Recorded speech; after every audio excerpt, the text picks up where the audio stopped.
Hi hello everyone. ಇವತ್ತಿನ vlog ಸಂಡೇದಾಗಿರುತ್ತೆ. Sunday ಅಂದ ತಕ್ಷಣ ಬೆಳಿಗ್ಗೆ 7ರಿಂದ ಹಿಡಿದು ಎಲ್ಲ ಲೇಟು ಆಗಿಬಿಡುತ್ತೆ. ಯೂಶ್ವಲಿ ನಾನು ಒಂದು ವಾರಕ್ಕೆ ಬೇಕಾಗಿರೋ ಎಲ್ಲ ತರಕಾರಿನ ಸಂಡೇನ ತೊಗೊಂಡು ಬರ್ತೀನಿ. ಎವ್ರಿ ಟೈಮ್ ಮನೆ ಹತ್ರ ಇರೋ ಅಂಗಡಿಯಲ್ಲೇ ತರ್ತಿದ್ವಿ, ಬಟ್ ಈ ಸರಿ ತುಂಬ ಐಟಮ್ಸ್ ಬೇಕಾಗಿರೋದ್ರಿಂದ ಮಡಿವಾಳ ಮಾರ್ಕೆಟಿಗೆ ಹೋಗೋಣ ಅಂತ ಹೋಗ್ತಾ ಇದ್ದೀವಿ.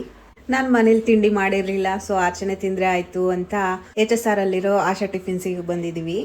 ಈ ಥರ ಪಾಪ್ಯುಲರ್ ಹೋಟೆಲ್ಸಲ್ಲಿ ತುಂಬ ರಶ್ ಇರುತ್ತೆ ಆ್ಯಂಡ್ ಸಂಡೇ ಅಂತೂ ಹೇಳೋಕ್ಕೆ ಆಗೋದಿಲ್ಲ. ನಮಗೂ ಸಂಡೇ ಆಗಿರೋದ್ರಿಂದ ತುಂಬ ಟೈಮ್ ಇತ್ತು, ಸೊ ನಾವು ವೇಟ್ ಮಾಡಿ ಆರ್ಡರ್ ಮಾಡಿ ಟಿಫಿನ್ ಮಾಡಿಕೊಂಡು ಟೀ ಎಲ್ಲ ಕುಡ್ಕೊಂಡು ಮಡಿವಾಳ ಮಾರ್ಕೆಟ್ ಕಡೆ ಹೋಗ್ತಾ ಇದ್ದೀವಿ. ನಾವು HSR ಟು ಸಿಲ್ಕ್ ಬೋರ್ಡ್ ರೋಡಿಂದ ಹೋಗ್ತಿದ್ವಿ. ಈ ರೋಡ್ಗೆ ತುಂಬ ಪಿಂಕ್ ಟ್ರಂಪೆಟ್ ಟ್ರೀಸ್ ಇದೆ. ಈಗಂತೂ ಪಿಂಕ್ ಬ್ಲೂಸಮ್ ಸೀಸನ್ ಬೆಂಗಳೂರಲ್ಲಿ ಈ ಥರ ಖಾಲಿ ರೋಡಲ್ಲಿ ಎಲೆನೇ ಇಲ್ಲದೆ ಬರೀ ಹೂ ತುಂಬಿರೋ ಗಿಡಗಳನ್ನ ನೋಡೋದೇ ಒಂಥರ ಖುಷಿ ಅಲ್ವಾ. ಮಡಿವಾಳ ಮಾರ್ಕೆಟಿಗೆ ಬಂದೇ ಬಿಟ್ವಿ. ನೋಡಿ ಹೇಗಿದೆ ಮಡಿವಾಳ ಮಾರ್ಕೆಟು.